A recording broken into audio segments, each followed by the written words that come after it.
राजेश कुमार जो कौलिया से हैं। मैं हूं शमीम जराजपुरी और आप देख रहे हैं खबरों नज़र चैनल। आज अंबेडकर जयंती के मौके पर आजमगढ़ सपा सांसद धर्मेंद्र यादव आज अंबेडकर पार्क में पहुंचे और संविधान निर्माता डॉक्टर बी.आर. अंबेडकर की मूर्ति पर माल्यार्पण किया और उसके बाद मीडिया से बातचीत करते हुए आजमगढ़ सपा सांसद धर्मेंद्र यादव क्या कह रहे हैं आइए आपको दिखाते हैं और सुनाते हैं। हम संविधान के बालक हैं, संविधान की मर्यादा का हमको पालन करना है, मर्यादित तरीके से हमारा कार्यक्रम चल रहा है। इस नाते निवेदन करना चाहूंगा बाबा साहब अमर रहे, आप स्थान ग्रहण करें। साहब अमर रहे, बाबा साहब अमर रहे, बाबा साहब अमर रहे, बाबा साहब अमर रहे।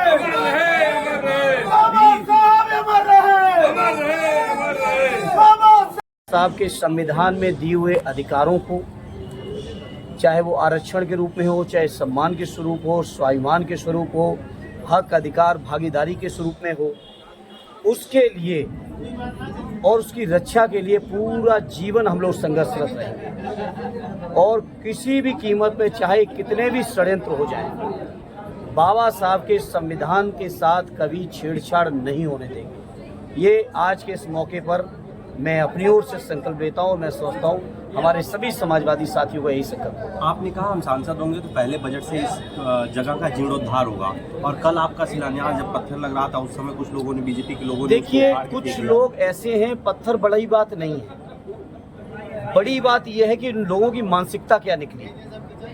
जो लोग बाबा साहब का अपमान भरे संसद में किए हों, राज्यसभा में किए हों, जो देश के अपने को दूसरे नंबर का नेता समझते हो प्रधानमंत्री जी के बाद, जो भारतीय जनता पार्टी की और देश की राजनीति के अपने को चाणक्य कहते हो, जब उन्होंने संविधान नहीं माना और भरे सदन में बाबा साहब का अपमान किया, पूरे देश के अंदर इस बात को लेकर आक्रोश रहा और उन्होंने अपने को इतना बड़ा मान लिया कि बजाय बाबा साहब के ऊपर की हुई टिप्पणी के ऊपर कहीं खेद व्यक्त करते, बजाय खेद व्यक्त करने के वो अपनी अकड़ में रहे।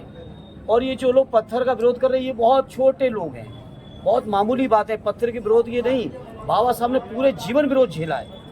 आखिर मानसिकता वही है जिन्होंने बाबा साहब को पढ़ते समय अपमानित किया, जिन्होंने बाबा साहब को हर मौके पर अपमानित किया हो, उसी मानसिकता वाले ही बाबा साहब के पार्क के जीर्णोद्धार का विरोध कर सकते हैं। उनके विरोध करने से हम समाजवादियों के ऊपर असर पड़ने वाला नहीं है, बल्कि हमारा संकल्प और मजबूत हो रहा है। हो सकता है उस जीर्णोद्धार में कोई कमी छूटी हो, अब मैं चेक करूंगा और भी जो कमी रही होगी उससे भी ज़्यादा काम बाबा साहब के सम्मान में इसी पार्क में, इसी शहर में और मैं करके दूंगा।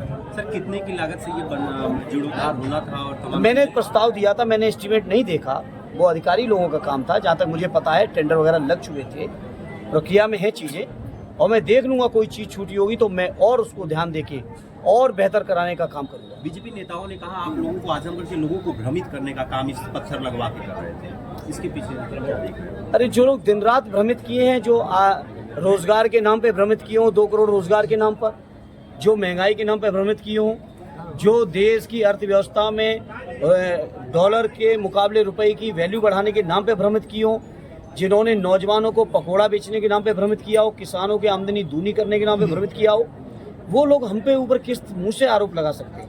ये भारतीय जनता पार्टी वालों को कोई नैतिक बल नहीं रहा। एक एक ईंट आप सामने देख रहे हैं, कलेक्ट्रेट इतनी बढ़िया बनी हुई है, सदैव नेताजी की बनाई हुई है। मेडिकल कॉलेज देखिए, एयरपोर्ट देखिए, आपका जिला अस्पताल देखिए, मंडल की कमिश्नरी देखिए, हर चीज़ पर सदैव नेताजी आदरणीय हमारे राष्ट्रीय अध्यक्ष और हमारे आजमगढ़ के सम्मानित नेताओं की देन है। भारतीय जनता पार्टी ने एक ईंट भी नहीं लगाई। पिछले सांसद जो एक्सीडेंटल सांसद हुए थे, उन्होंने कुछ चीज़ें घोषणाएं जरूर की थी, लेकिन जब जनता ने मुझे मौका दिया तो सबसे पहले मैंने प्रयास किया कि जो उन्होंने बातें कही हैं जनता में, घोषणाएं की हैं, मैं ज़रा उसका परीक्षण कर लूँ। तो आप पत्रकार साथियों, आप जान के आश्चर्य करोगे, एक भी चीज़ की स्वीकृति नहीं थी कागजों पर, किसी भी चीज़ की स्वीकृति नहीं थी, केवल ढकोर संघ की बयानबाजी थी। और यही कारण है कि जब मैंने इस बात को संसद में भी खड़े होकर कहा तो किसी भारतीय जनता पार्टी के पास कोई जवाब नहीं था। इसे मैं कहना चाहता हूँ, बाबा साहब के जयंती का ये पावन अवसर है। आज के इस मौके पर संकल्प लेता हूँ कि जो लोग बाबा साहब के अनुयायियों को परेशान कर रहे हैं, हमारे आगरा के सांसद आदरणीय रामजी लाल सुमन जी के साथ जिस तरीके का व्यवहार अभी 2 दिन पहले आपने देखा आगरा में, उससे पहले 26 तारीख को उनके घर पे हमले हुए, ये बाबा साहब के अनुयायियों पे हमले हैं। और ये जो लोग बाबा साहब के संविधान को ख़त्म करने की आस से नहीं, आप सब जानते हो पत्रकार साथियों, आरएसएस के लोग कब से इस बाबा साहब के संविधान का विरोध कर रहे हैं, कब से कह रहे हैं कि संविधान की समीक्षा करें। इसलिए मैं आपने नेता आदरणीय अखिलेश यादव जी की ओर से और अपनी पार्टी की ओर से कहना चाहता हूँ, समाजवादी पार्टी का एक एक साथी संघर्ष करेगा, बड़ी से बड़ी कुर्बानी देगा, लेकिन किसी भी कीमत पर बाबा साहब के संविधान और संविधान में दिए हुए प्रावधानों के साथ किसी तरह की छेड़छाड़ हम लोग नहीं होने देंगे। कल अखिलेश जी आ रहे हैं, क्या शेड्यूल होगा, कहाँ जा रहे हैं? कल वो तो अध्यक्ष जी आ रहे हैं, एक बहुत पुराने साथी, उनके मांगलिक कार्यक्रम में मगरामा का कार्यक्रम है राष्ट्रीय अध्यक्ष जी का, वो आ रहे हैं और आजमगढ़ वालों के लिए खुशी की बात है।